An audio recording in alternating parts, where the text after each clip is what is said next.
Que l'impudicité, qu'aucune espèce d'impureté et que la cupidité ne soient pas même nommées parmi vous, ainsi qu'il convient à des saints. Qu'on n'entende ni paroles déshonnêtes, ni propos insensés, ni plaisanteries, choses qui sont contraires à la bienséance. Qu'on entende plutôt des actions de grâce. Car, sachez-le bien, aucun impudique ou impur ou cupide, c'est-à-dire idolâtre, n'a d'héritage dans le royaume de Christ et de Dieu. Éphésiens chapitre 5, versets 3 à 5. On me pose souvent la question suivante. À quoi voit-on qu'une personne est née de nouveau et que sa vie est éclairée et conduite par l'Esprit ? John MacArthur précise dans l'une de ses conférences que c'est la transformation qui nous montre le changement d'âme. Cette transformation est le fruit d'un comportement qui hait le péché, qui combat le péché, qui vit dans la discipline et l'obéissance à la parole de Dieu. Dans Galates, chapitre 5, versets 18 à 24, il est précisé « Si vous êtes conduits par l'Esprit, vous n'êtes point sous la loi.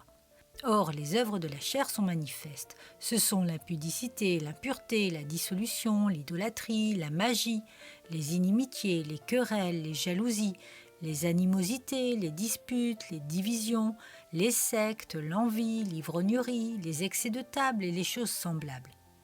Je vous dis d'avance, comme je l'ai déjà dit, que ceux qui commettent de telles choses n'hériteront point le royaume de Dieu.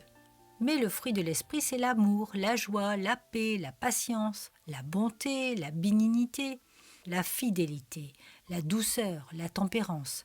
La loi n'est pas contre ces choses. Ceux qui sont à Jésus-Christ ont crucifié la chair avec ses passions et ses désirs.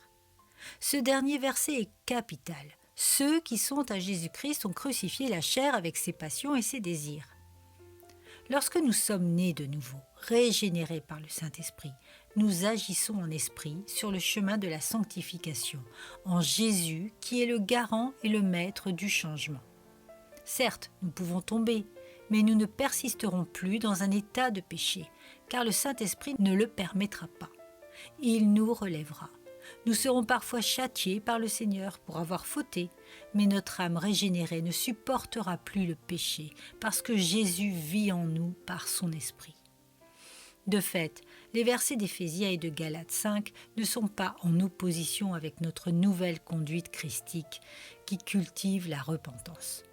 Mais celui ou celle qui, après des années de soi-disant vie chrétienne, se conduit en état de péché permanent, celui-là même doit se poser la question, car il n'a visiblement pas crucifié sa chair et renoncé à lui-même. Il y a des indicateurs de fausse régénération, et ils sont dans les versets que nous venons de citer. Il ne faut pas confondre converti et régénéré. Alors il faut prier pour ces personnes, afin qu'elles entendent et répondent à l'appel de Dieu, qui dans sa grande bonté est venu sauver son peuple.